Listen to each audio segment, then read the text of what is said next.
In today's video, I'm going to teach you how to find your PayPal account number. By the end, you'll know exactly where to look on both the PayPal website and the mobile app, what those numbers mean, and when to use them. Let's start on desktop. Open your web browser and go to paypal.com, then log into your account. Once you're in, look toward the top right corner and click your profile icon. A small menu will appear. In that menu, look for the option called Direct Deposit. Go ahead and click it.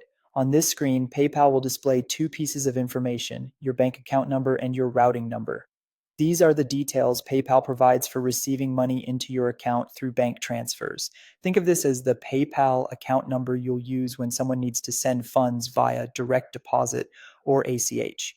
It's a good idea to handle these numbers carefully, just like you would any bank details. Now let's do the same thing on the PayPal mobile app. Open the app on your phone and log in if you haven't already. At the bottom of the screen, tap Finances. In that section, tap Direct Deposit. Just like on desktop, you'll see your PayPal bank account number and routing number displayed. These two numbers work together to route payments into your PayPal balance through supported banking networks. So when would you actually use this PayPal account number? It's perfect for setting up direct deposit from an employer or benefits provider, transferring money from another bank using ACH, and linking PayPal to third-party financial apps and services, including options like Revolut or Wise, as well as some payroll systems.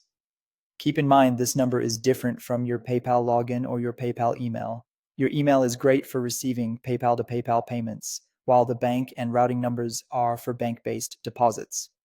A couple of important notes before we wrap up. Direct deposit isn't available in every country, and availability can depend on your region or account type.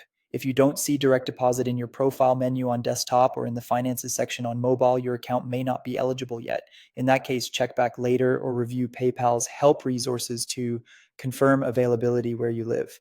And that's it. You now know where to find your PayPal account number on both the website and the app, and you understand when to use it. If this guide helped you, don't forget to like the video and subscribe for more PayPal tutorials.